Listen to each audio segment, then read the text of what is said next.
สำบายดีพ่อแม่พี่น้องFCทุกคนยามแรงพี่น้อง4 โมงกว่า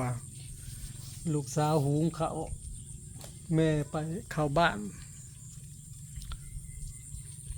มื้อนี้ไปปักซ่องเนาะเข้าในเมืองไปสั่งเล็กมาเฮ็ดโครงรถเนาะพี่น้องมาเฮ็ดโรงรถบอนนั้นไหวรถกระเทิบรถว่าซั่นซะเฮาสิสั่งงบประมาณน้อยที่สุดเฮ็ดประหยัดเนาะเพราะว่าเฮาขายข้าวได้7,800ขายข้าววังดูดนะเนาะเฮาก็มาเก็บแล้วก็น้องสาวฝากมาให้แม่ดีแท็ก1,000เป็น8,800บวกใส่กับค่าไก่เฮานำมาบวกใส่กันเนาะไปสั่งมาก็ได้เล็กกล่องนี่พี่น้องตอนไปเฮาบ่ได้ถ่ายเนาะคลิป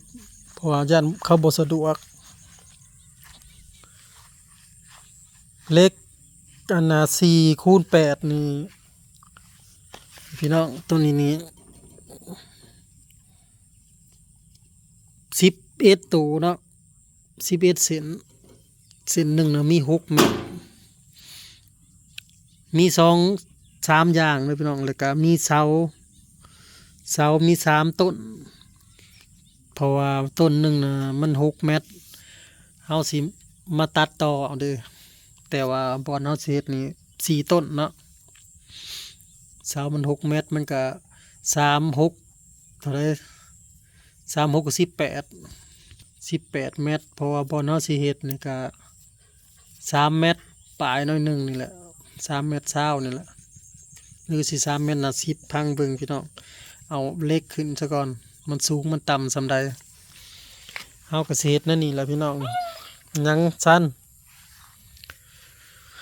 ตัวพุ่นเฮาว่าสิเอาประมาณ4 เม็ดเนาะแต่ข้างเฮือนออกมาแต่ว่าอยู่ทางเสานี่เฮาสิว่าสิเอาประมาณ3 เม็ดถ้าว่ามันต่ำเฮาก็ยกขึ้นอีกเนาะเฮายกขึ้นได้คอยเฮ็ดไปเนาะแต่ว่าสังกะสีนี่เฮาถามร้านค้าว่าเซ็นได้ว่าซั่นเซ็นเอาสังกะสีนั่นไปเลยหาเงินจ่ายทีหลังเด้พี่น้องมันบ่ได้เนาะพี่น้องคันเฮาบ่เฮ็ดนะเพราะว่ายามฝนน่ะมันสาดเข้าไปบ่อนนอนมันสิเข้าในร่องหน้าต่างเด้อพี่น้องเด้อเพราะว่าเฮือนเฮามันบ่มีกันสาดแล้วก็บ่มีบัวบ่ได้แต่งบัวเนาะแต่ว่าสีก็ยังบ่ทันได้ทาเด้พี่น้องพออยู่ได้ถ้าเฮาได้ออกมาเฮาก็สิเอารถมาไว้พี่รถจอกรถจักรเฮาก็สิมาพี่เนาะพี่น้องมันก็สิไข่แน่รถไถเฮาสิเอาเข้าหันบัดนี้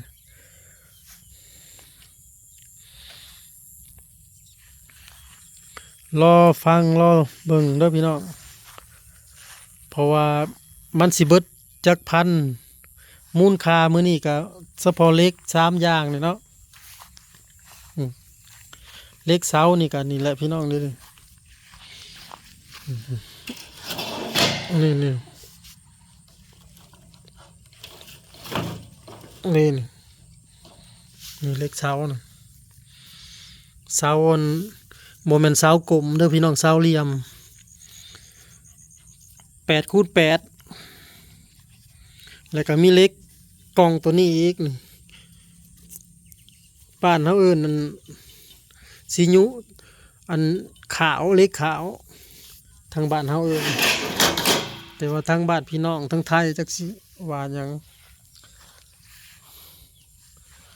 เหล็กขาวน่ะ12 ตัวเหล็กอันนี้น่ะ11 48แล้วก็มีเสาอัน3 ต้นนี่ก็88เนาะแต่6 เม็ดหมดเนาะเหล็กนี่นะ เมิดอยู่7,760ประมาณนี้แหละ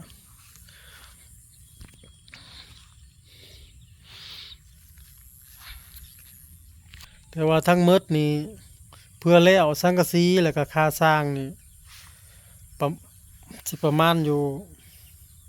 ค่าสร้างก็สิว่า6,000พี่น้องต่างหาพี่น้องพอไกลน้อยแล้วก็ลุงกลมเคยผู้ไทยเนาะแล้วก็เฮา4 คนพี่น้องค่าสร้างเฮาว่า6,000แล้วก็ค่าสังกะสีนี่ต้องเฮ็ดโค้งมันแล้วแล้วก็สิโทรขึ้นไปหาร้านค้าให้เขาเจ้าคูณให้มีเม็ด80เม็ดละ100เม็ด120สังกะสีลองใหญ่เนาะ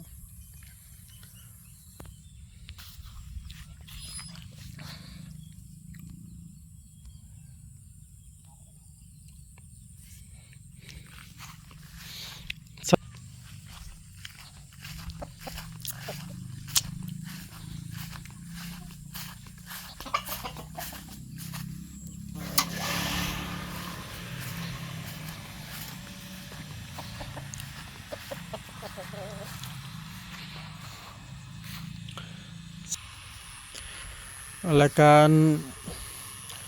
ทางกว้างพี่น้องแต่เฮือนออกมาบอนตั้งเสานี่บ่จะเทกุตติ้งตั้งเสานี่5 เมตร 50เลยเฮาสิเฮ็ดสุดเล็กเลยเฮ็ดสัวเล็กนี่สัวเล็กนี่เล็กนี่6 เมตรเนาะเฮาสิบ่ได้ตัดเฮาสิเฮ็ดสุดเลยมานี่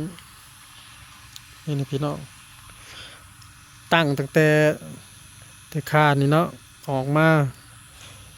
าในเสานี่สุดเล็กนะแต่ว่าเสาน่ะ5 เมตร 50เล็กน่ะมัน6 เมตรเฮาก็สิเฮ็ดคอนผู้ที่เป็นคอนเลยทั้งยาวบัดนี้ทั้งยาวนี่ห้องละ3 เมตร339 10 เมตรพี่น้อง3 เมตรปลายประมาณ10 เมตรบัดนี้ขาวมัน12 เมตร2 โตเลยก็พอดีเฮ็ดคอนมันเลยค่อยเฮ็ดค่อยสร้างไปเนาะพี่น้องตัวเทียงน่ะก็บัดค่อยเก็บค่อยเยินไปพอเอาตัวนี้ซะก่อนตัวนี้มันยากน้ำรถกับมันสะอาดเข้าเฮือนยามฝนนั่นแหละคือว่าเอาเนาะขุดอันนานพักก็ฝนตกมาหรือน้ำอ่างอยู่ลงขุดก็บ่ได้ให้มันแห้งพุ่นแหละพี่น้องบ้านมันแห้งคักจังสิขุดต่อแล้วก็สิอ้อมจังปลูกเครื่องปลูกพวกผักนี่แหละเนาะผักบัวผักหอมผักชีผักกาดแล้วก็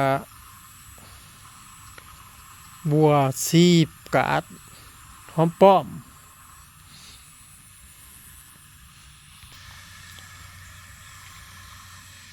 เก็บภาพไว้เพียงจะมีพี่น้องพอกันคลิปหน้าเนาะ